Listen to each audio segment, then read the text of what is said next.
I'm listening to a podcast, Black Lodge Trivia Night. I've never heard so many game aspirations in my life. Let's see how it goes. We rocking? Yes, we're recording. Yeah. Good. And that's when I decided that a roadside lobotomy was probably not the way to go.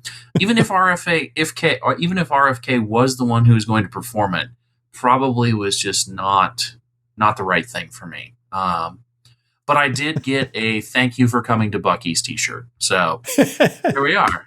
Very nice. Hello, Art, Arthur, Mr. Man, the myth, the legend with your old sex bike back there. How are you? I'm doing okay. Welcome everyone to Black Lodge Trivia Night. Obviously, you can tell we are down a Matt this evening. So Patrick and I are going to, I forget the name of what it is. Bookhouse Boys. Bookhouse Boys. Yeah, it's Damn Fine Coffee is usually the one where it's just shooting the breeze. But then this is probably a Damn Fine Coffee. Yeah. But either way, that's what we're going to be doing tonight. We're going to be talking about RFK, my sex bike in the background, and a little $7 Malbec. Oh, but you don't want to pay more than $7 or else you're doing it wrong. Exactly. It tastes like wine and smells like red. So what, and how is the bouquet on your Justice tea? It's just, and it's ice. It's Justice. Yeah, it's pretty good. It's pretty good. It's not as good as the stuff I used to get. They changed it up, like, when Coke switched to new Coke so then they can get off of pure cane sugar and then went to classic Coke, which was that conspiracy. Yeah. Yep.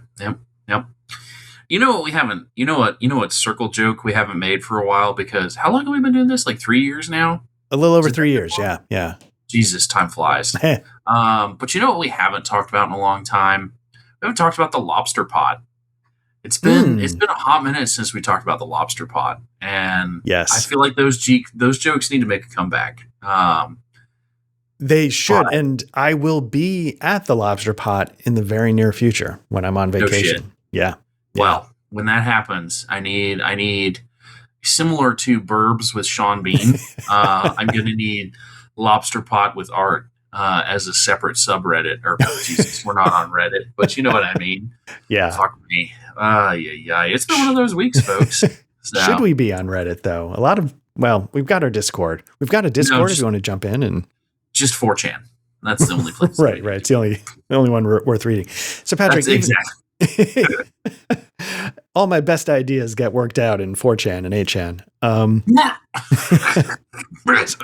So let me ask you a question. I have a little bit of business. Matt's not here, but are you ready for a little bit of business? Absolutely. All right. I'm going to warn you up front.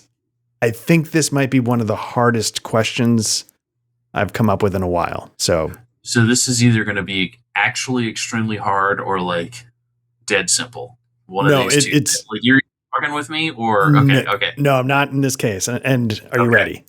I'm ready. Tonight's trivia. Yes. Star Trek: The Next Generation. Incredible. Will Wheaton. Yes. While he was early on in the show, he was cast in what was a pretty big movie at the time, and the producers of the show forbade him from taking the time off he needed to go shoot it.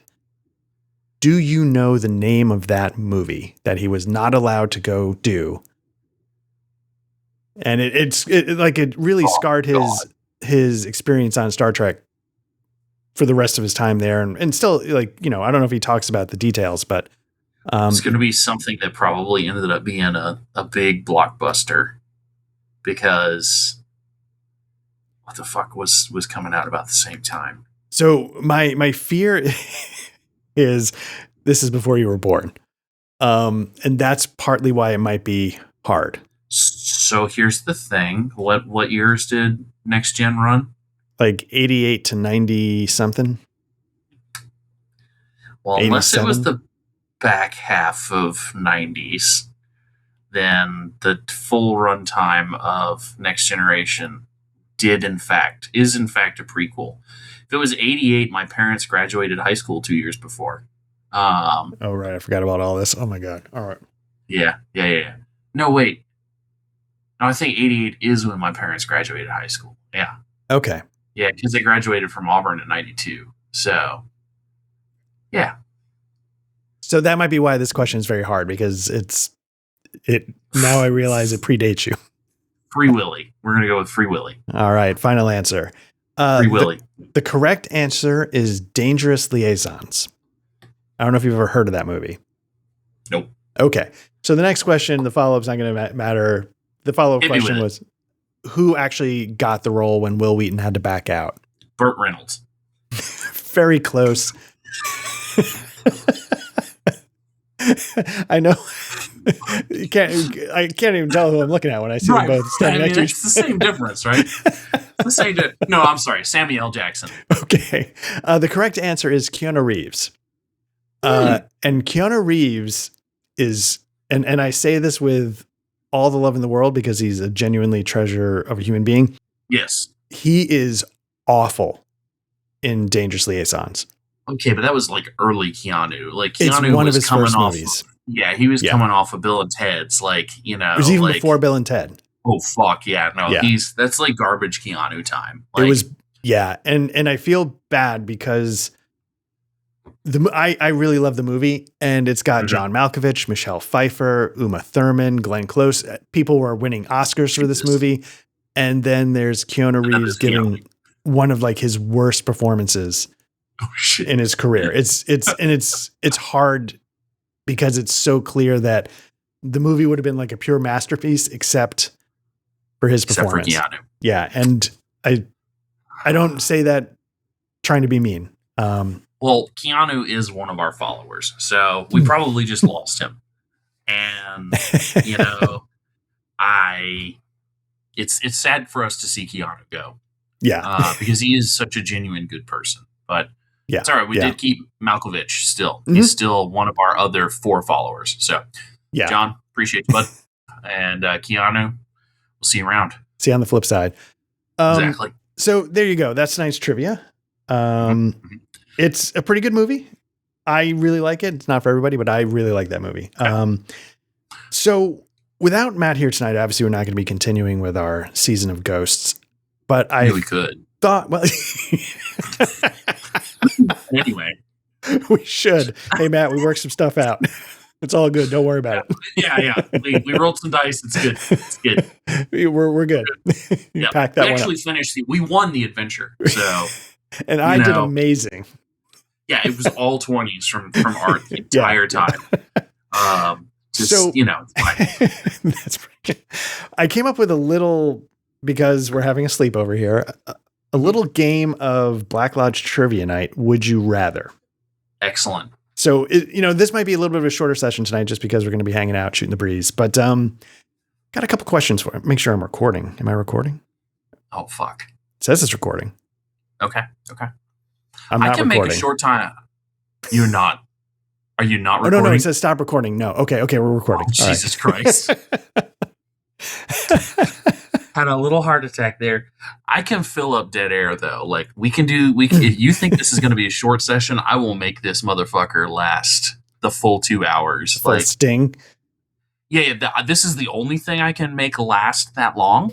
But we can go the distance. Also, this is the never mind. Okay. Anyway. All right. So, first question of Would You Rather? Okay.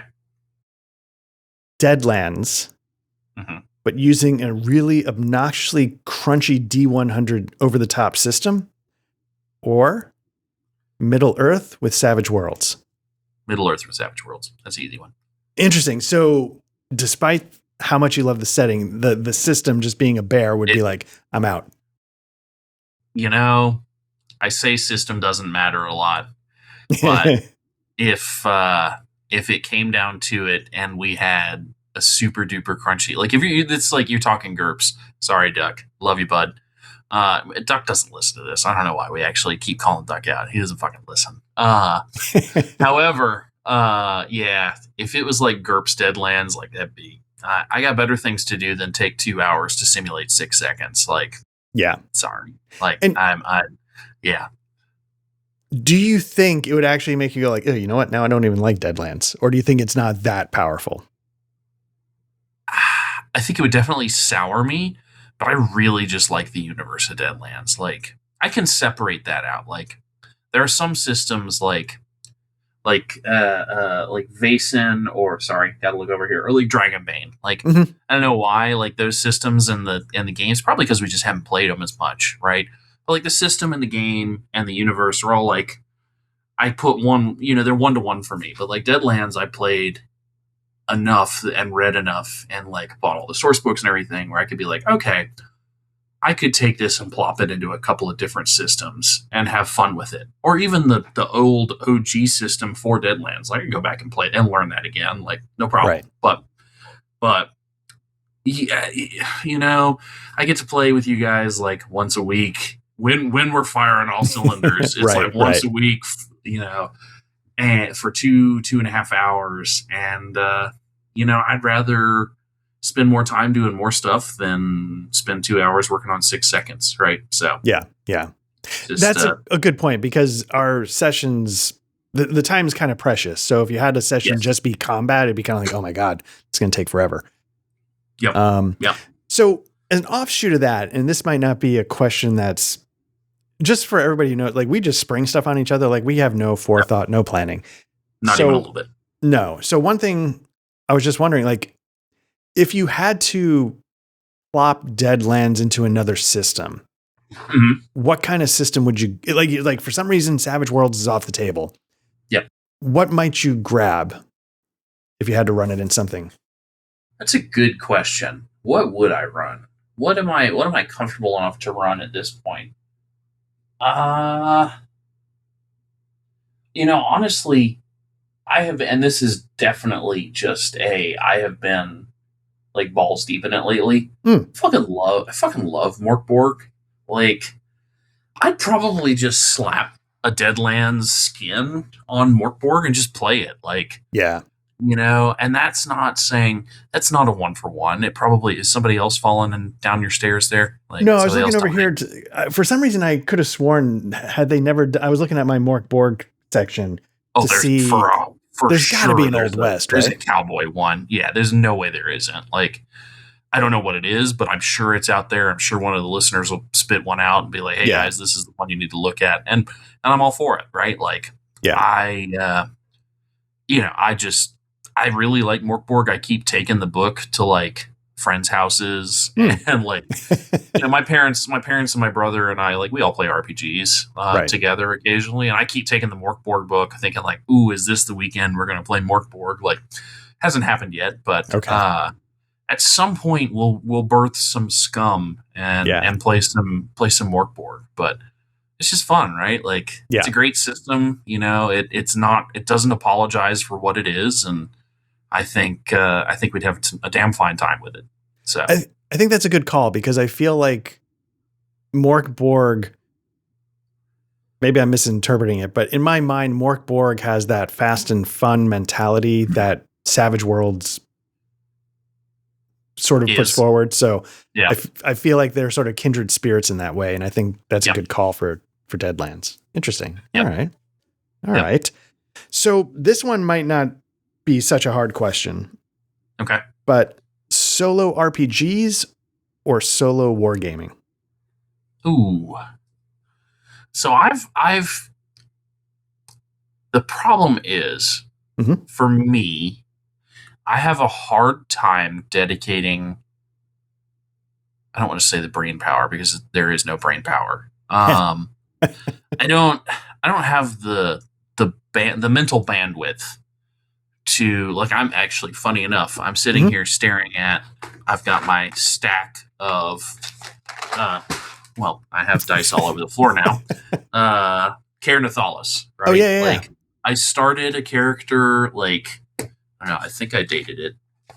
I started a character and an adventure. I didn't date it, but this was like, August 2nd of 2025. I made it through 3 rooms. Okay. And like, I'm gonna pick these dice up. Sure. That makes for good TV. Looking at the top of my head. Never mind. Never mind. I started my Starforged Mm-hmm. game. That's out there. First world building session is out there. Yeah. It's one of our first videos from 3 years ago. Hmm. Have I gone back and touched that? Yeah. Whereas I can set up a war game and not touch it for 3 months. I might have a very full game room and a very small game room, but I do have a door, which means that I can shut it and the children won't come and be hobgoblins. Right. And company doesn't see this room, so so I can set up, like, I had a game of Cataphract from GMT set up for like 4 months, and like I'd played it 2 or 3 times. And I'm like, okay, well, here's 15 minutes I can poke around with it. Here's 20 minutes I can poke around with it. Whereas to play an RPG, I have to be like, okay, let me get back into the character. Let me remember the rules. Like, I know what I want to do in a solo RPG. It's just going through and be like, okay, well, I got to read through this whole rule book again to remember what I can actually do. Yeah. Like, there's a joke somewhere that, and I'm going to butcher this, but it was, I just want to have the adventurers do what I want them to do, and the story progress how I want it to progress, and all of the actions have the correct consequences. And I've been informed that I don't actually want to play an RPG. I want to write a novel, is what I've been told. Right. So, and that's kind of the problem that I run into with solo RPGs. It's like, oh man, I really want to do this. Oh, but I have to remember all the fucking rules to do this. Yeah. But I know what I want to happen. Like, so I don't know. I think I could probably guess for you which side of the house you fall on. Just given our content that gets pumped out and the fact that you are 90% of the content on our channel. I continue to apologize for that. That's okay. Hey, we continue. We hit 500 followers the other day. So, woo. Oh yeah, we're past that. Yeah. So it's all because people like art, and we just live in art's world, and he's the one running it. It's a dirty sex dungeon in art's world, but yeah, it's filthy. But joking aside, I assume they say about assuming that that's the side of the house you fall on. Yes, I tend to, one of the things I've discovered over the last, 10, 15 years is that, actually I am not as much of a war gamer as maybe I thought I was. And I've definitely been much more of an RPG player once that was an option on the table. But I hadn't put it in the terms that you were just describing where because when I set up to do, because I don't know if I would do it if I weren't recording it for the channel. That's the first thing. Sure. But there's a lot of things I don't know if I would do if I weren't recording it for the channel. Everybody find our Patreon feat content. Exactly. But I do think there is something to what you just said where a turn in a war game, especially one you're sort of humming along with, is very compartmentalized. And correct. A solo RPG, I haven't found one where I would just do it for 15 minutes. Even Carnathalis, where you could just take a room. There's a lot of procedure. There's a lot of, like you were just saying, now I got to go through all the rules again. There's a lot of steps where things can go wrong if you're not sort of up to date and familiar with. At least this is my recollection. And so I wouldn't really start enjoying the Carnathalis or the Hostile Solo, which I just wrapped up, until 15, 20 minutes in. And I was like, oh, now I'm humming a little bit. I remember what I was doing, and, things that, ideas are starting to feed into other ideas, but it takes a little, it's not just something you can turn on and turn off the way you can draw, okay, what's the weather for turn 6? And you're going and you're off. Yep. Yeah. Yep. So 100%. That's an interesting, So I prefer solo RPGs again, because we have the channel, but I do get, because now that I've it's right over here, gotten a little bit into some wargaming and recording that. Dark Summer. Yeah. Very from excited. Trainwreck Games, everybody. Heck, check it out. It's been a lot of fun. And it definitely has that thing where I was like, you know what? I can just do a turn. The rules aren't that bad. I've got half an hour, and let me just get started. And it's just off and you're going. And, I think too, there's there's a stages of life thing, and this is not a knock or on either of us. I just, I get my free time right now with a toddler and an infant is who just started crawling all over the house. He crawled from one end of the house to the other side. Oh, yay! Congrats! Yeah, very exciting. Now we have to get rid of we have to re-baby proof the house because forks and outlets become very exciting. Yeah. But after working a full-time job and then coming home and being a full-time dad as much as I can be, that's my favorite job. Right. Until they go to bed at between 8 and 8:30, right? Right. Then I get from, call it 9 after we clean up the house to 11 before I absolutely pass out. Right. And I mean pass out. Like last night I was like snoring and my phone hit my face at like 10:15. Like, it's just that's the stage that I'm in right now is, do I want to come in my office and stare at a computer or stare at a book for the hour and a half of free time that I get after cleaning the house and everything and get 2 rooms of a dungeon done? Or do I want to sit down and push counters for 45 minutes, an hour, and have finished, a turn or a chit pull or an activation or something like that? Especially because this year I'm trying to be better about it. I'm kind of focusing on, if not systems, themes. And a lot of the systems that are in those themes tend to be very similar. So, a lot of the mechanics are very similar across a lot of the games that I'm playing. So, it's an interesting, I'd like to play in 2 or 3 RPG sessions a week. I have a lot of fun and a lot of laughs with RPG sessions. But I don't have the mental capacity, mental energy. It's not even the capacity. It's just, I'm tired, man. Like I'm tired.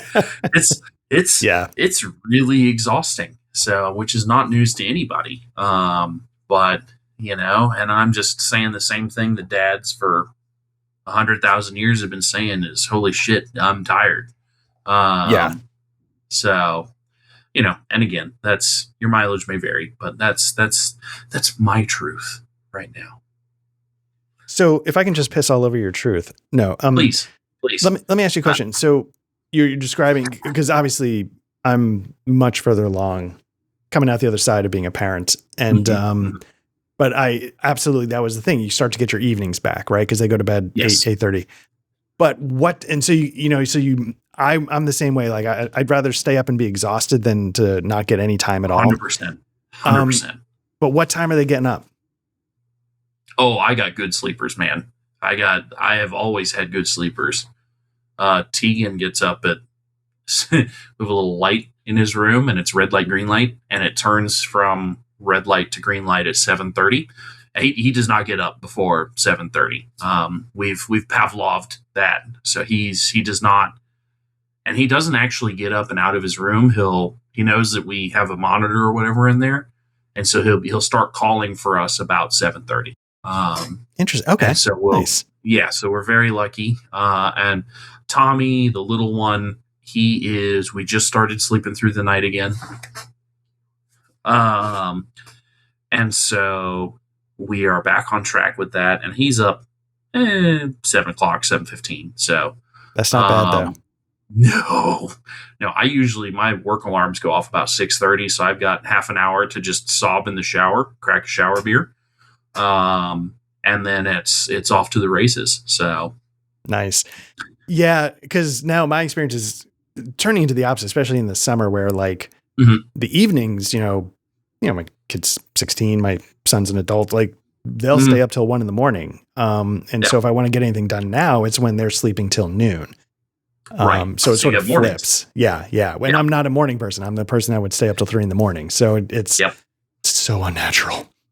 But but show us your bat cave. It's fine. Like but so like for the people who might watch some of this stuff, like I was recording like a video game thing, and I was like, so I'm doing this, and it's 7:20 in the morning because I know I have a 3-hour block, before everybody gets up. So wakes up. Yeah. Is your wife a morning person or a night person? Definitely not a night person, but Sure. will sleep till she's extremely busy during the week. So she's just running herself into the ground. So on the weekends, when she can, she catches up only because there's so Fair. much during the week. It's not because she's a night owl. No, that makes sense. I think It's because she's the a other drunk. question. No. Right. The I see the sharps box behind you. It's fine. Right. No, my wife is very much a lights off at 11 o'clock. Mm-hmm. I'd probably be up till 1 o'clock every night or 2 o'clock every night.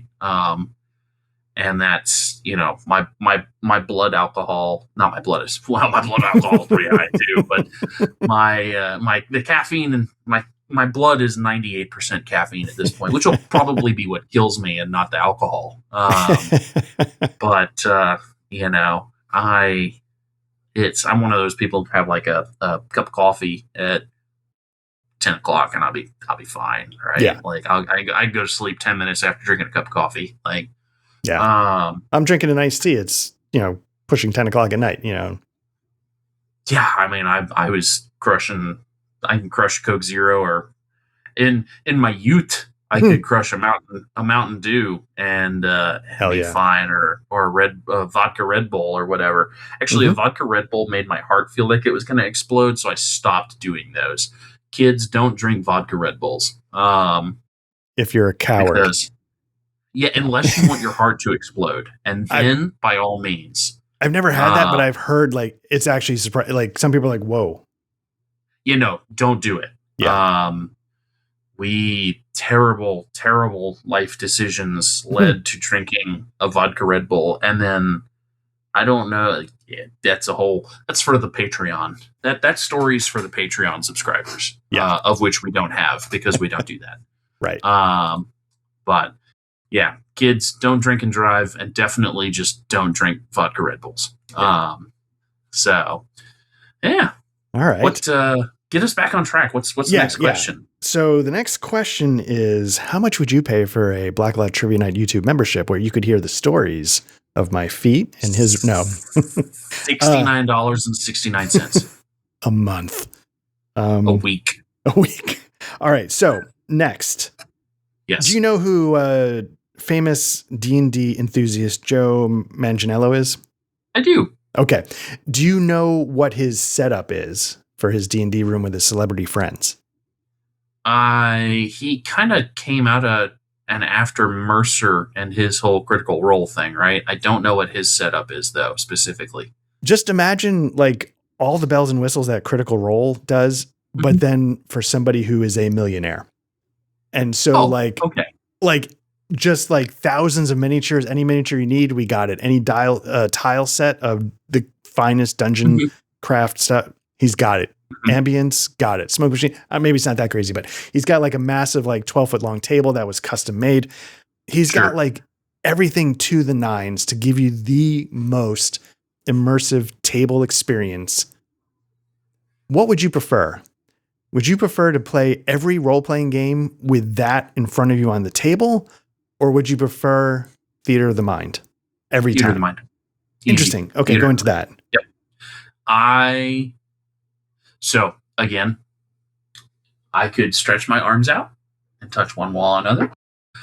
If I had $1 bajillion, I would probably just be roaming from cruise ship to hotel to cruise ship and I would be a digital nomad at that point. And, so, I got really, I come from a long line of miniature wargamers. Okay. And I still have lots of miniatures. They're very hard to find places for. They take up a lot of space. Yes. And it just sounds like a lot of work. Yes. It's awesome. I'm not going to yuck anybody's yum. It is a awesome experience to go to a fully decked out, awesome terrain, miniatures, ambiance, lights, strippers on the walls. That's all wonderful. But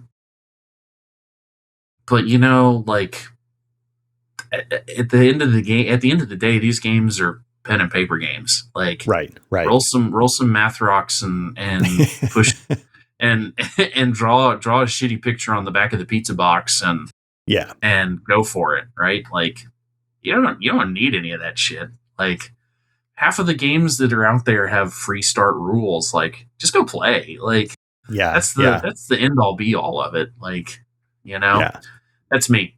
How about you? Are you I have a feeling that you'd probably go whole hog, miniatures and everything. Like, so yeah, when I was thinking of this, that's where I thought I was going to land, because it's truly like, I am very much like a visual person. So the more I can see in front of me, it's why, like, when we do VTTs, like I stick pictures on it, even though the pictures don't do anything. It's because it helps me as much as it might help anybody else. But it's, but then I started to think about it and I realized, like,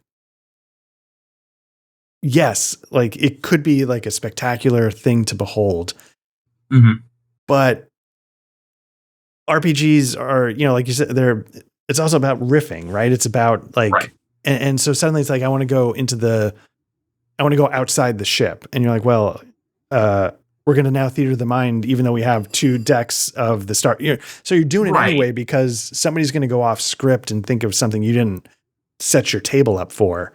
Right. It's there's always something, right? Like, it's awesome, but it's also constraining, right? Like, yes, I'm gonna, hey, I want to, the story says I need to go down the path, go through the forest, and go to the castle. Well, fuck that. I'm going to go back to the tavern. And, like, we're going to go do that. And then Joe Miyagi, Mr. Miyagi has set up everything. And now he's got to what is he going to do? Just sweep the table and go spend 30 minutes, 45 minutes setting up a tavern scene? Like, no, like, yeah, just, I don't know.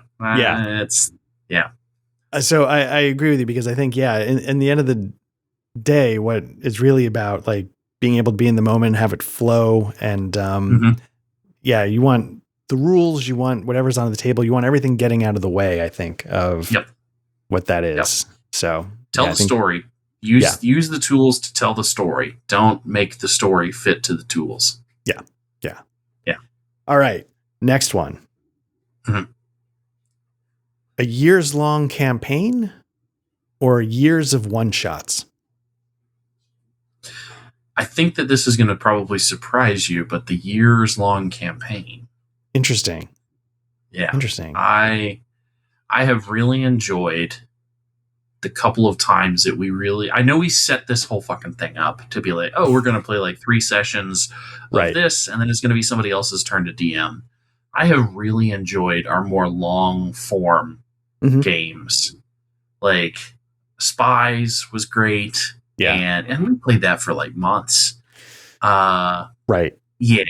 Our Spies was great. Our first Pathfinder was great. Our second Pathfinder is great. Like all of the stuff that's been more long term. Now, years is probably too much. But like, because shit, I'm going to get bored at level 10 or 15, right? Like the most fun you have in RPGs is when you're squishy and can die, right? Like, right. Or you're playing an RPG where you're going to die every third adventure, right? Like, there's got to be peril, right? Right. No D&D level 20, like we're gonna go punch God in the face and build an entire right. What's the fun? There's no challenge at that point, but but it's still, I'd rather play, 12 months of 1 session a month of the same campaign than, 12 different games in 12 months, right? So how about you? The same. And I think because I like the idea of one shots, because you've got so much on the shelves that you want to try it all. And so the idea of one-shotting everything is much just a shotgun all your library appeals, but I really like getting into a story and letting it develop. And you can't do like a good mystery and what's going on in, an hour and a half. And I will say, I think if we weren't all so busy, Yeah. and we could meet like on the schedule we always hope to meet on, right, once a week, we could do like, and the whole reason why we have this thing is like we're not going to play anything for too long. It's just to make sure everybody gets to DM if they want to. Right. But if the schedule worked the way it could, on paper, it was supposed to. Yeah. Yeah. Like we could do 4 13 session. Yeah. That's 13 sessions is a lot. Like, 26 hours that's a run. Lot. Yeah. That's pretty decent. Good. Yeah. It's a pretty good little campaign every time. Yeah. Yeah. Like, or it wouldn't be such a big deal to go 26 because, right. You're going to get your turn eventually, Yeah. And like the espionage one, I can't remember the first Menace under Atari, but the espionage one lasted, I think, 8 or 9 sessions. Right. But it also lasted 8 or 9 months just because of how tough it is because of real life. So yeah. Well, we were still attempting to do we would rotate every other week at the beginning. And then I think I had a baby somewhere in there. I don't remember which baby we had, but we had a baby in the middle of it, and then we had to come back. So like, yeah, I mean, in a perfect world for me to riff off of this, it's meet every week, but have a different game, probably 2 games going a month. Yeah. So you get 2 sessions a month. That's perfect. Yeah. Which is what we aimed for. That was the original plan. Yeah. It would give you a week off if you needed to plan. Right. Yeah. And it's, I think realistically, we're probably in the 2 games a month category at this point in life, just with me and Matt's schedule where, he's got a slightly older kids than I do. And I have, a toddler and an infant. So right. I think probably 2-3 sessions a month is about what we can do. And at that point, I lean more in I'd rather play the same game 2 times a month than bounce around and get 1 game of both. Right. Like, and I do think though, to morph it to go hybrid, I think when we're not on a run, like right now we're on the Pathfinder. We're all pretty horned up for Pathfinder. At least I think Matt still is horned up for Pathfinder. I'm horned up for Pathfinder. Yeah. I'm loving it. I think you want your character to hang himself and make a human fighter. But I think, or maybe you just want to burn all your dice. I don't, it's really hard to do in a VTT, but get some sage. Right. You just need to burn some incense in the house, man. Like, I open up your computer and put the incense in the computer. I heard that's going to work wonders. It definitely won't break anyway. Which reminds me, tangent, we probably need to link one of those videos where the guy goes to like a Geek Squad and he's been like, man, my computer isn't working. And they open it up and he's filled the whole computer with beans or something. Like, yeah, just like, he's like, what the fuck? This computer's full of beans. Like, anyway, tangent. I love those videos. Those are great. What do you mean this computer's full of Mountain Dew? I filled the hard drive up with concrete. What? Anyway. Yeah. Fuck. I lost my train of thought. Talking about Pathfinder, how we're still jonesing for it. Thank you. Yeah. When we're in a groove, right? Like when we're in a groove and we're all horned up for something, like it's easy to pull through, but then that something ends, right? Right. And usually those in between are usually when we find. That's when we usually do our shotgun. Like, okay, we're going to play a 1-shot of Index RPG, or we're going to play a 1-shot of Morkborg, or we're going to play some End of the Odd, or, a little dash of everything until somebody either gets horned up for something long form, right, or until we find something and we're like, oh, this was supposed to be a 1-shot, but fuck it, we're going to play this for the next 6 months. Mm-hmm. Like, yeah, we'll just very organically fall into that stuff. Like, so the shotgun approach is good, but I do like when we all get into rhythm together, when our cycles sync and we get into one game that we're all just like, yes, we're going to play this. We're having a grand time with it. So, yeah. No, I agree completely. And I'd rather go with the either or the years-long campaign, but I 100% agree with, like, it's really nice. And, I don't think that was the only. I feel like we hit a stopping point in Simbrum. Yeah. But for me, it wasn't like a stopping point with resolution. Right. And so that's why I was like, ooh, I really want to know what happens when we chose. Yeah. So hopefully someday. I do. It was, I think that was a case of, I think it's happened twice now where, and I'll point the finger at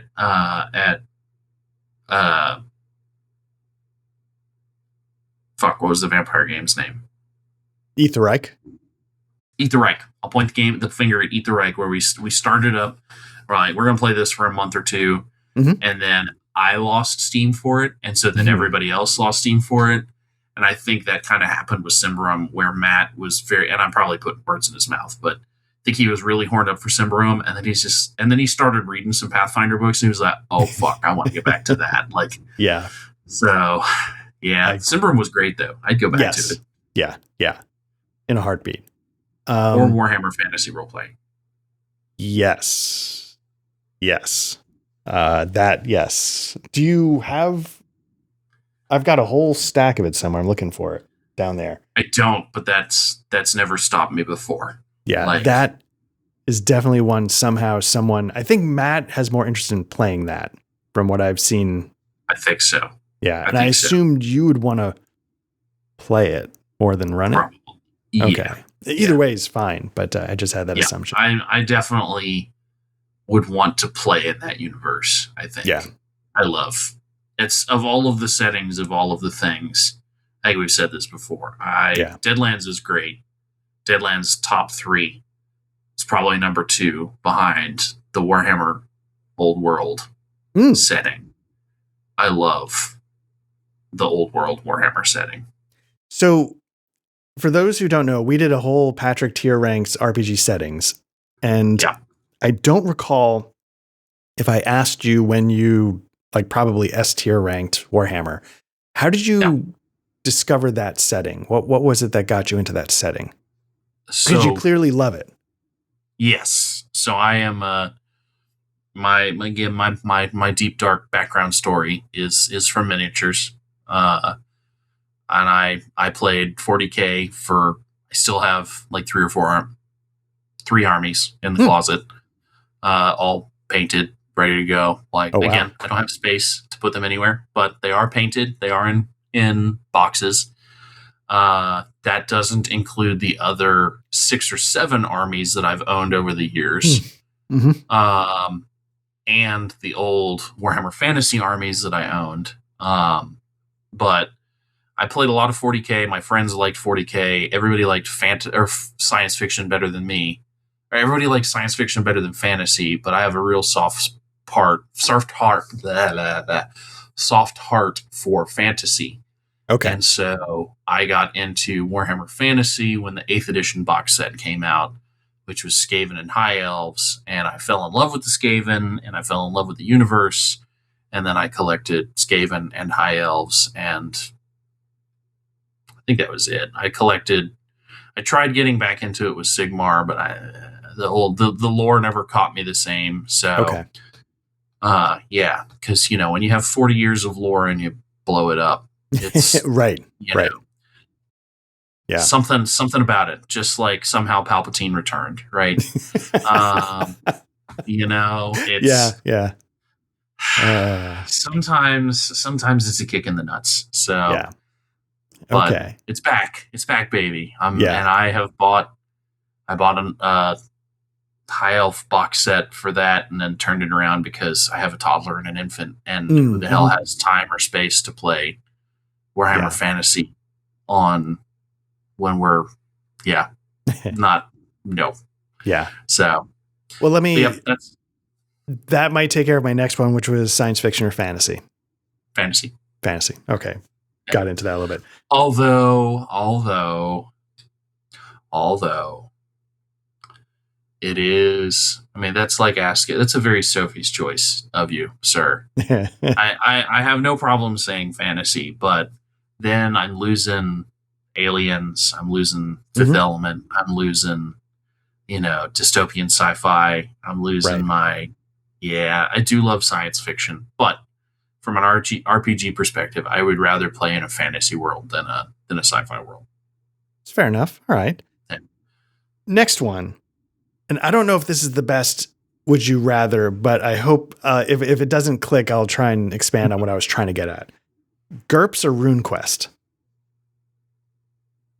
And what I was trying to get at is two systems that are just 100 pounds of crap in like a 5-pound bag of just blah. So I have no experience with GURPS. I have no desire to play GURPS. I have experience with RuneQuest, and I have continued desire to want to play RuneQuest. Okay. So that probably answers the question. I liked RuneQuest. I had a lot of fun with it. Just like, because you riffed, RuneQuest is a rift of Mithras. Do I have that right? Mithras is from RuneQuest. Yeah. Right. And we played the spy game, obviously, which was a riff off of that. And Cthulhu's another D100 system that's not in the same family, but I would probably put closer, more adjacent to RuneQuest than GURPS. I have no desire to play GURPS. I don't think that there's anything that's more anti-Patrick from an RPG standpoint than GURPS. Again, Duck just hit unsubscribe, probably blocked us, nuked us from orbit. I got nothing. No, not even the tiniest inkling to play GURPS. Not even a bit. So, right. You? Probably RuneQuest, right?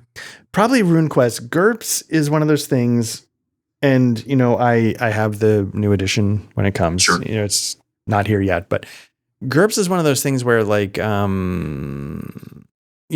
Duck will often say like Savage Worlds is GURPS 5.0.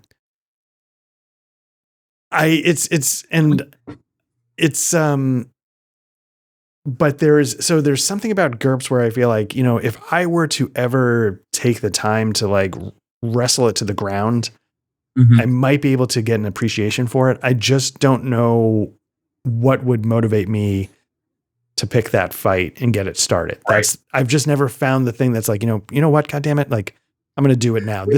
I want to run this and I'm going to make GURPS do it. Yeah. There's so many. I'm literally looking at like 30 systems on my bookshelf right here. All of them, I don't have to have GURPS to play. Yeah. I don't need to learn how to play GURPS, and I can play all of these RPGs and all of these universes, and I'm okay. Yeah. Good. Yeah. I just, it's just like ASL. Like I got 100 games on the shelf over here that I could play instead of learning ASL. Yeah. Right. Like I don't need that in my life. Maybe when I'm retired, right. And have time to dedicate to the art form that is GURPS or ASL, but that's for other people right now. Yeah, that's not for me. So I've never been one to sit there and say like, oh, this is a lifestyle game. Like that's a good thing. Like that's not me. No. Breadth, not depth. Hell yeah. Which is what my wife says. Anyway, never mind. Hell yeah. All right. Anyway. Here's a couple of more lightning roundish ones. Okay. I don't know. We'll see where this one goes. Original series or next generation? OS. Over next generation. 100%. Interesting. Now we're not going to just blow past that. What's up? What do you mean? What's up? There is only one James T. Kirk. There is only one Spock, and there is only one of the greatest character on all of television when it comes to a science fiction show, Dr. McCoy. He is a fun curmudgeon. Who is my spirit animal. I want to be like Dr. McCoy when I grow up. Interesting. And it's just fun. It's campy. It's silly. Yeah. Like it's, it doesn't ask that many like deep questions. I mean, it does, right? But it's not. It feels like every other episode in Next Generation is asking you some question, like, which is fine. It's fine. It's a great show. Right. But on the ranking, like I'd rather watch OS or Voyager, right, than Next Gen. So Interesting. Voyager over Next Generation. I fucking love Voyager. Okay. Fucking love Voyager. So that might actually short circuit my next follow-up, which was going to be Deep Space Nine or Voyager. Voyager. Okay. All right. I mean, Deep Space Nine is fun. It's fun. And I know that that's like everybody who's watched all of them is like, oh, Deep Space Nine is the best one of all. Fucking, I love Voyager. I love the original series. Like, yeah, they're just fun. They're fun. They're fun shows. I mean, you know, Janeway's great. You know, the Intrepid is a cool looking ship. Like, just like, you know, I got to go off ship vibes too. And all the shit that Jean-Luc flies looks like a dinner plate. Like, you know, like, yeah, I want an Enterprise that looks like Enterprise, man. I don't. And Deep Space Nine is about a fucking space station, like, not a spaceship. Like, right. Or isn't do they fly Defiant in that one? So they fly the Defiant. My confession is I've only seen a little bit of Deep Space Nine and barely anything of Voyager. I always liked The Next Generation because I thought Patrick Stewart brought a gravitas. And he does. Yeah, he does. He's actually like a really good actor. Yes. Like, honest to God, a really good actor. And I feel like that 100%. elevates the material in ways that the original series couldn't quite do. Even though actually I feel like the side characters, Spock, McCoy, Scotty, Sulu, like I actually really enjoy them, and Kirk's okay if I'm not too blasphemous. It's an ensemble show. Yeah. You know, you give a shit about everybody on original series. Like, even Chekhov, even like random red shirt number 10, right? Like you know, it's everybody brings, you know, it's all corny, it's all 60s and 60s. Right. But it's still like everybody gives it their all, right? Yeah. And then you have Next Gen, and you have Jean-Luc and Patrick Stewart, who's absolutely killing it. You got Data, who's killing it.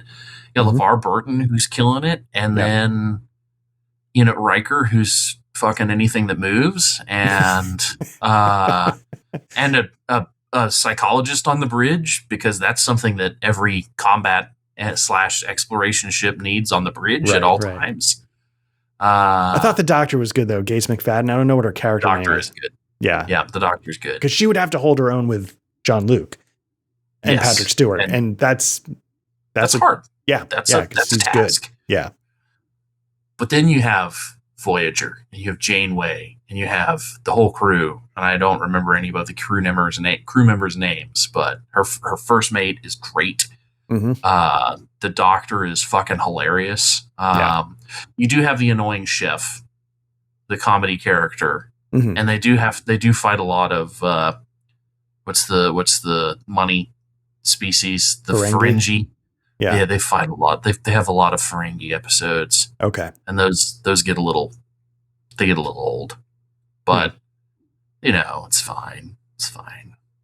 So there's a lot of Ferengi. I don't know if this is true, but I went to college with a student from Turkey.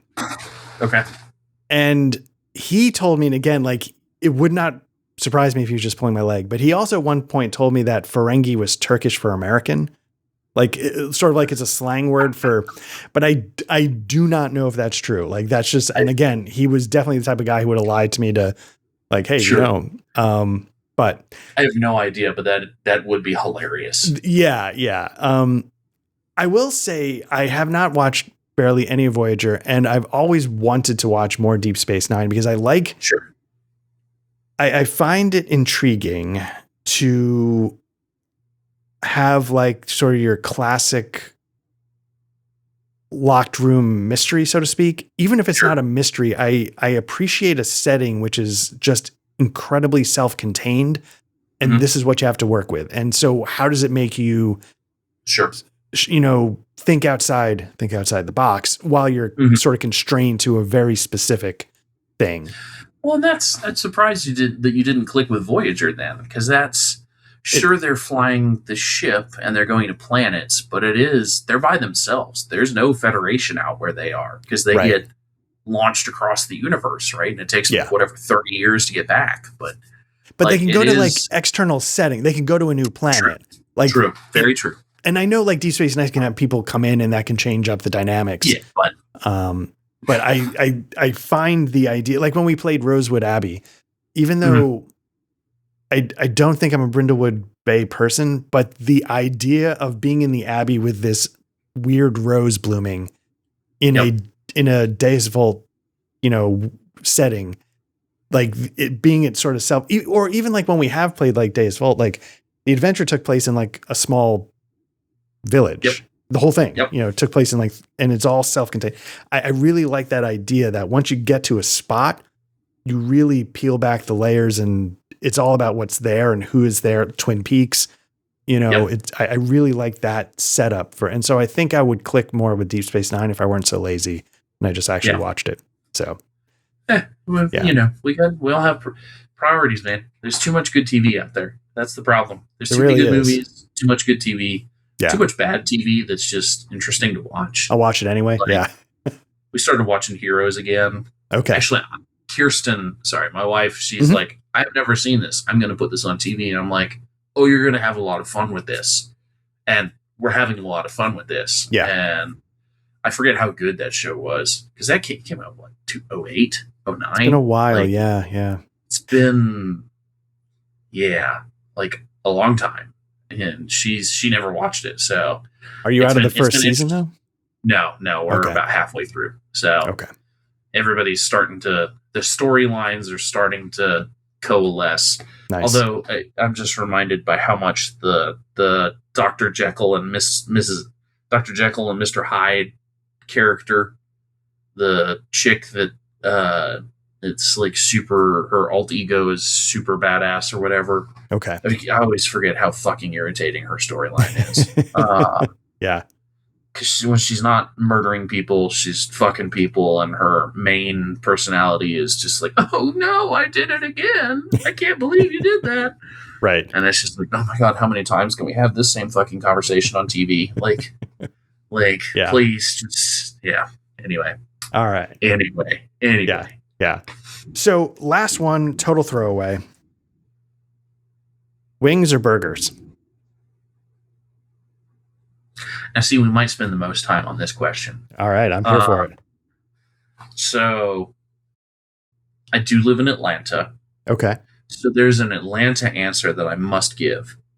And it's extra crispy lemon pepper wings for life. That's ride or die, baby. Dry. We're not doing hot honey. Fuck that shit. We're just dry lemon pepper rub. Extra crispy. All flats. Extra seasoning on the fries. All right. Blue cheese though, which gets me funny. It gets me funny looks down here. Really? Do they do ranch? Yeah, the whole South is pretty ranch. Godless Cretans? Yeah, hey, eat cornbread and grits and ranch, I'm there for cornbread and grits, but I mean, amen. But you do not put ranch on wings because that's a goddamn travesty. Yeah, no, that's not correct. You're just wrong. Ranch really, all Europeans came over here for all them damn Europeans came over here for the World Cup, and they was taking ranch home to Europe. I don't even know what country in Europe, but they was trying to get through TSA with ranch smuggled up their poop chute. And God bless. But yeah, no, I ranch just doesn't do it for me. I don't even get it on salad, man. No, I'd rather have blue cheese dressing on a salad. Yeah. 100%. Or like a nice vinaigrette, or blue cheese vinaigrette. It's probably my a little a gorgonzola dressing on a strawberry pecan salad. This is so East Coast elite. This is why everybody hates us. I can feel my Waldorf accent coming out. Yes, well, we must have gorgonzola on our salads. And I say that having enjoyed every single thing you just said. Fuck, I love gorgonzola cheese, man. On a strawberry pecan salad, yeah, I've done it. It's so good. With a Philly and some buffalo wings with blue cheese and a Reuben. Fuck, I love Reubens. Reubens are good, yeah. Pastrami or corned beef? I have to go corned beef. I'll do My either. man. I'll do My either. man. But corned beef, I think, is the original. Corned beef is so good. Yeah. I don't understand why more people don't get corned beef. Probably because they want their arteries to function. But I fucking love corned beef. Yeah. Yeah. Did you guys ever do corned beef and cabbage at the house? Oh, yeah. I mean, like once or twice a year. We do it for, once or twice a year, obviously around St. Patrick's Day. I'll do the full spread. But I don't know. Do they sell? I feel like in the grocery stores by me, I don't normally see corned beefs. Sometimes I'm like, I should just grab one because they're not that. Yeah. You can. So what we've done, if we wanted corned beef, is we'll go and we'll go to the deli and be like, hey, I just want a chunk of corned beef, right? Like, or dinner cut. Yeah. That you want to talk about feeling East Coast elite, like going to the deli and ordering, I'd like dinner cut of some turkey breast, please. That'll be $45. Oh, yes. Well, of course, a bargain at twice the price. Oven gold turkey dinner cut. But of course, Martha. Yeah. But corned beef, that's the correct answer. Yeah. Fuck. It's good. I mean, here at Black Lodge, we do live that bring the car around Jeeves life. So 100%. Yeah. Right? Like, and if Matt were here, he'd be the worst of it. He knows it. We know 100%. Yeah. He's pinkies out all the time, right? Yeah, it's the mustaches.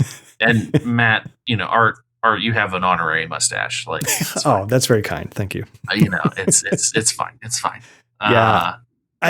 When I was thinking of this question, there's a variety to burgers that I would miss, but I just, at its core, love wings so much that I'm willing, and I don't even do crazy varieties of wings. I'm mostly straight down medium the middle. Heat. Medium heat buffalo. Easy. And that's with a Pabst Blue Ribbon and some celery sticks on the side. Mm-hmm. Yeah. It's and I say that, and I grew up in upstate New York for a while. That's where I learned the passion. So I don't consider myself from upstate. I spent a while living down here where I am now before I went up there. But I took a couple of things away from upstate, and one of them is a true, genuine love of the buffalo wing, because they got something special there, as God intended, right? Yeah. And again, you think about. Let's zoom out for a second on this question, right? Mm-hmm. If you take away hamburgers as a sandwich, there's still like 100 other fucking good sandwiches to eat. Right. But if you take away chicken wings as buffalo wings as an item, there's not anything else that really can fill the void that chicken wing exists. Right? Like, if I couldn't eat another hamburger again, I could have a Reuben. Right. Or I could have a Philly cheesesteak. Or a buffalo chicken sandwich. Or a buffalo chicken sandwich, or a mahi-mahi sandwich. There's plenty of good sandwich options. But if you took away chicken wings, like, what the fuck are you supposed to eat? Mozzarella sticks? No. Like cauliflower wings? No, I mean... what are we doing here, folks? Yeah. Like, I mean, don't make me get my InfoWars hat on. Like, but what are we doing here? Like, like, what are we actually doing? Like, I have enjoyed on the InfoWars thing. They got bought out by the Onion, and now all they do, it's, oh my God, I have cackled many a time. Yeah. And Kirsten says, "What the fuck are you watching?" And I try and show her, and she says, "I don't give a shit what it is. Just shut the fuck up." Yeah. Shut up. You're gonna wake the baby up. Like. Yeah. They do such a good job of lampooning that style of talk radio or whatever. It's insane how good it is. It's so good. Yeah. Like when I was looking at today was a guy interviewing a 12-year-old. And at some point the guy's like, the more I hear you talk, the more I'm going to vote for you. it's just like, oh my God. And so then it became this 12-year-old is the ideal political candidate or something. InfoWars, But I love it. Yeah, so I love it. Let me ask you a question. Yeah, one thing we have teased in recent sessions is that you have something cooking potentially for spooky season. I do. Now, I do not want any spoilers. I do not want you to tip your hand. But what I did find interesting, and I wanted to ask you, and it's sort of a would you rather, but I feel like I know this about you.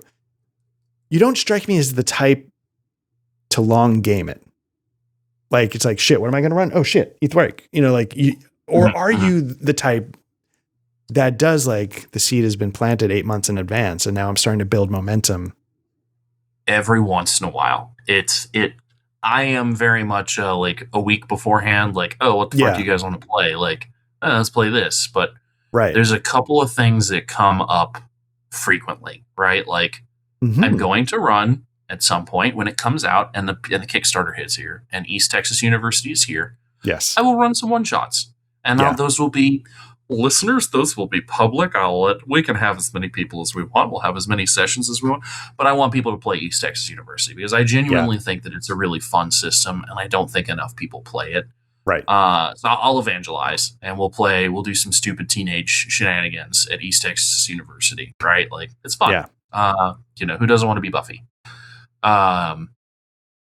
And Deadlands, obviously. I have several loose threads that tug at my brain all the time, and so every once in a while, inspiration will strike, and I'll write some more NPCs for it or whatever, and be like, okay, well, here's another little piece that I want to do to this. Like, there is a percolating always on the back. It's at a low boil. That mushroom soup is at a low boil on the back of the stove. Yeah, and it's just coagulating. It's seeping the flavors from the little bundle of spices that you tie up with the little string that's in there. Yeah. And it's just, I put 2 bay leaves in that one. Like, oh, damn. Which is like $100. So, like, right. that one's cooking away. And then I got to stick up my ass the other day. About a month ago when I started teasing it, I was like, oh, that would be a really fun spooky season idea. What if I did that with it? Oh shit, this is like a whole thing. And so the muse spoke to me, and I in a fit, just a fit. I went through and was like, okay, this is the story blocks. This is what I want to do. Yeah. Now I just got to transfer it from the white pages to an actual VTT and a system to be like, okay, well, here's what we're doing. Like, here's how it works mechanically. I'm a big ideas guy. Yeah. And then it comes to execution, I'm just like, fuck it, we're going to play more pork. Like, because I'm a lazy bastard, and having to come up with anything more than that is a pain in the ass. But no, I think this one's going to be really good. I think there's going to be lots of laughs. I think there's going to be lots of oh shits. Best. I will continue to say that this is very much inspired by my reading list for the last 18 months, which is just consistently downward spiraled into just worse and worse body horror books. And like, to the point where I was actually getting queasy with the last one I was reading. And I was like, I might actually have to turn this one off. It's getting a little too real. Yeah. It was just too much. I was just like, the book's title was You Weren't Meant to Be Human. Lots of disclaimers, lots of asterisks on that one. Reader beware. I don't know if I actually recommend it, but it was something, man. It was something, and I almost turned it off in the first couple of chapters. Whoa. But stuck through with it, and it had a good ending. Okay, that's. I mean, it wasn't a good ending, but it had a satisfying ending. And a satisfying lead up to it, but Jesus H. Christ, that was a book. Did you read? What was it called? Tender as the Flesh. No. That's you should add that one. I know we were talking books the other day. You should add that one to your short list. Okay. Again, bring a brown bag so that you can. That one was another one that had me fairly green around the gills, but I would put this one as probably 2 or 3 levels darker than Tender as the Flesh. So anyway, long tangent to say lots of body horror lately. And I have some ideas percolating in that vein. Interesting. In that vein. So Yes. So does it need a VTT, or going back to, or are you gonna theater to the mind it? It should, like, Yeah. for the viewers, for you guys, and just to keep up with the Joneses. You and Matt put on a hell of a show, and for our lovely YouTube viewers, like, theater of the mind doesn't really show much for them. So yeah. I should have some stuff and actually, knuckle up and put the work in, right? Mm-hmm. Pull my weight. But I will say, like, a lot of, like, I check out other people's actual plays for multiple reasons. One, because sometimes it's fun. I want to have something on a second monitor. Sure. And two, I just want to know, like, how we what hold is up. everybody else doing? Yeah. Like, are we, keeping up with the Joneses at least a little bit? And I think most of the time we do. You'd be surprised how many are just theater of the mind Zoom calls with shitty audio. It's just true. And it's out there, and it's, I don't know. It depends on how much of a bug I get how much of a bee I get in my bonnet. Okay. Right now I'd love to set it up and get it going and have I don't know if I'll do the whole music thing, because I turn the music off every time we're playing. Yeah. Like, I appreciate that the effort was put in to go find the music and the sound and everything, but I can't hear you guys if it's going, and that's because I'm 110 years old. And so I'm just like, I can't fucking hear you guys when the music is going, so I usually just turn it off. Don't tell Matt. But yeah, I mean, like, it would be nice to put it in and say I did. Check the box and say, oh, Patrick, put in the effort for once. Put in a nice product, a nice visual product. Mm-hmm. So, there you go. I confess, when we do this stuff, I don't know how the idea of making sure was I know there was a couple of reasons why video is on the channel. And I know for me personally, I wanted to explore that space with more cowbell. Sure. And so I am very conscious of the fact that we are putting something out there that people are meant to at least part of the time watch. Right. And so, but then it becomes an interesting question, because a lot of people really put an emphasis on the people playing and not much else. And sometimes that seems to carry the day. Mm-hmm. I find looking at me very dull. So I'm always erring on the side of, like, oh, they want to see the other stuff. Like, they're hanging out at the table. But I think there is a happy medium, right? Like, because not much, even in our games, like, even if we have a VTT and we spend an hour, like, just take the last session of Ghosts of Otari. Right. Ghosts of Otari. Jesus, let me combine everything that we're doing. Seasons of the Ghost. Yeah. We didn't really do very much. Not it on was just the the map. Yeah. It was just the map, right? Yeah. Like, yeah. So there wasn't much to look at, but it was nice to look at. Mm-hmm. Like, it's nice to have a backsplash and spies. We didn't have characters running around, but there was nice backsplashes. Yeah. Might be kind of in that vein, because battle maps and stuff is like, that's a whole nother layer. That's a whole nother layer. And, like, if you got the time to do that, God bless. Like, I'm not gonna yuck your yum. Because it's really cool when we do it, right? Like, then it's awesome. Yeah, battle maps are awesome, and moving around being able to visualize stuff is really, really cool. Yeah. Not gonna lie, but it is a lot of work. It's a lot of work. Yeah. And then you have to have art for everything, and you have to have tokens for everything, and you have to have, it's a lot. And then it goes back to that Joe Manganiello table. Like, if you don't have everything at the ready, then, like, everything is here, but that one monster you didn't have the counter for now has a generic H or something, Right. And it breaks that immersion. The goblin is a knoll, like, or the goblin is the owl bear pet that you guys found. Like, like, oh, but what is, and then you're proxying, and then it's just a whole thing. Or you take the 10 minutes to go make a token and whatever live, and that's just, it bogs everything down, and you start talking about, art's feet. So, again, MacLeod Trivia Night YouTube membership, $1 million a month gets you all the feet you can handle. All the feet you can handle. Yeah. All the feet. feet. All the fucking feet. Oh, all the feet. fucking feet you want. Fucking feet. Anyway. So I think somehow we managed to do it. I feel like we've put together. Yeah, I feel like we've got an episode. I want to ask one more thing before maybe we start wrapping up. On the shelf to your right. Yes. The shelf above the War of the Ring shelf. There's a peach box, or it looks peach on my camera. Other way. The fat one you just crossed by. It's from Compass Game. That one. What is that? That is... I've been looking at that box all night, and I was like, Granada. Okay. Granada. This is a great clone of Sekigahara. Yes.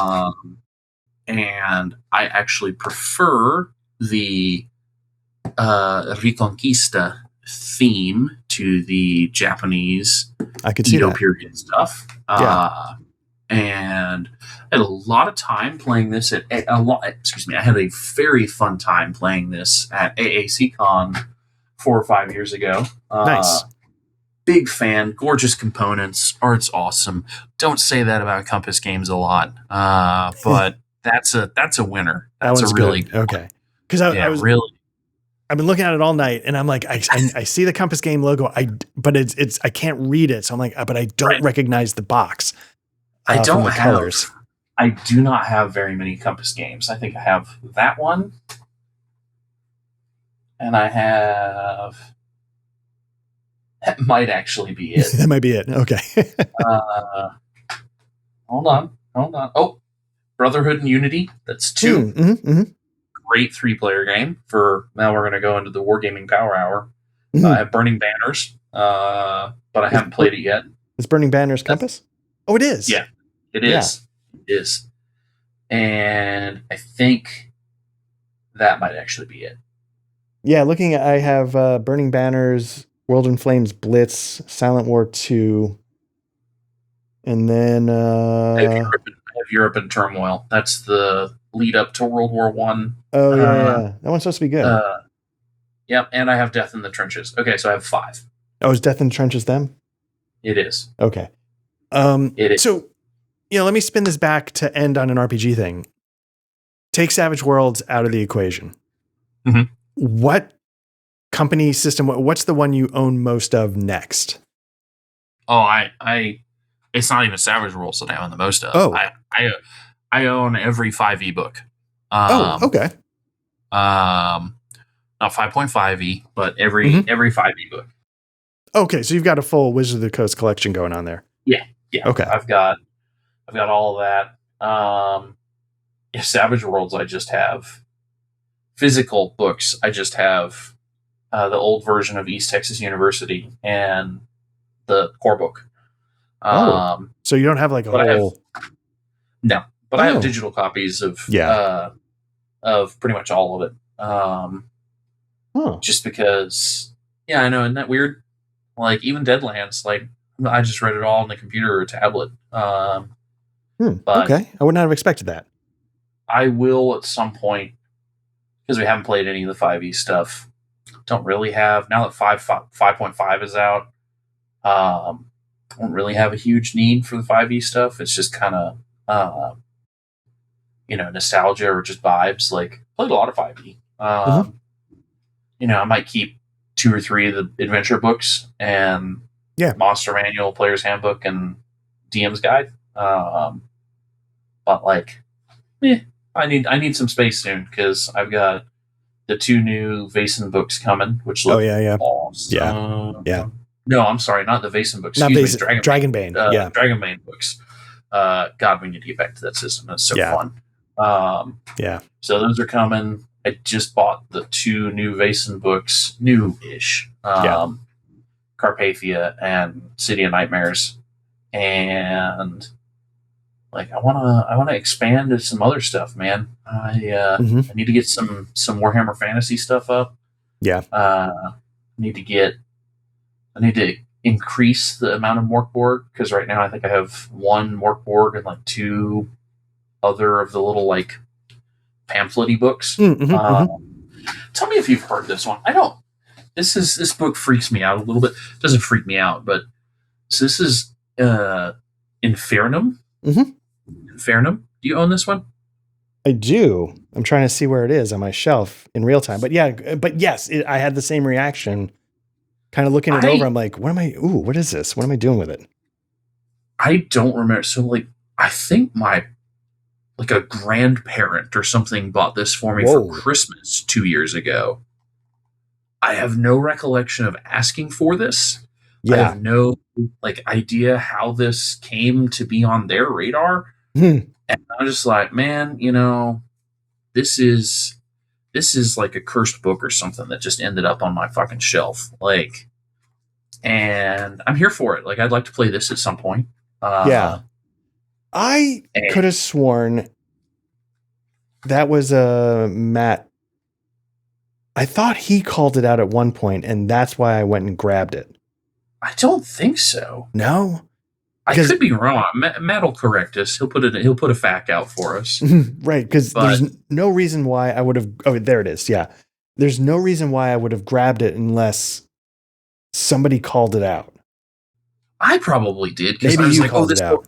The book, it's awesome. It looks great. Yeah. And it's dark. It's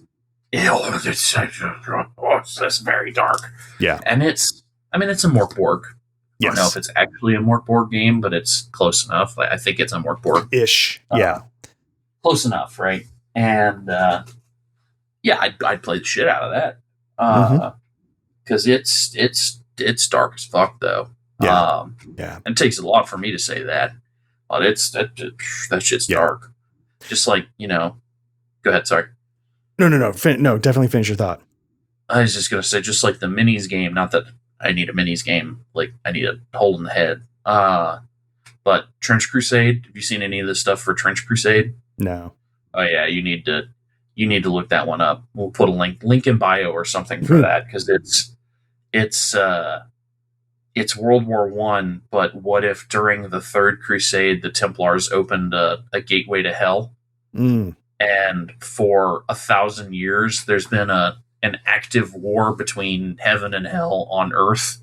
Oh wow. And it's you want to talk about dark as shit. It's mega death dark. It's some great world building, though. Really, really well done. Nice. Enough to make me queasy and uneasy at some of the factions, oh wow, and some of their miniatures and stuff. Ooh, that's a lot. So yeah, but nice. And nice. I'm surprised you haven't seen this stuff. I know it's a minis game, but the art and stuff's gorgeous. So I'll check it out. I don't play minis, but I always appreciate the art. I like the lore and I like the art. So All right. Well, listen, why don't we wrap stuff with that? I will say we should get more games going in the Discord. We've been really negligent about having community games. But having said that, segue, we have a Discord. If you want to jump in, join. We've been Black Lodge Trivia Night. Patrick, thank you very much for hanging out tonight and doing this little Would You Rather exercise. If you're watching this, you found our YouTube channel, subscribe, click the notification bell if that's your thing, comment, whatever you want to do. We have audio versions of this and our actual plays. Just search for Black Lodge Trivia Night wherever you get your podcast. We should show up. And otherwise, hopefully we will be back soon with some more Seasons of Ghost or whatever's going on. Who knows what's going on next week? Next Tuesday? You might be out. I can't remember anymore. I'm here next week, but then I'm out. The week after, we're both out. Yeah. Right. Super Secret Sex Dungeon 2.0. And then, probably be last week, August, first week of September before we get back on the saddle. So all right, next week's kind of it for me for a little bit. So. All right. Well, maybe we can see if Matt's around. Yep. Anyway. Yeah. So anyway, thanks to everybody who checks this stuff out. We really appreciate it, and hope you have a good night. Patrick, take care. Take it easy. Adios. Thanks, everybody.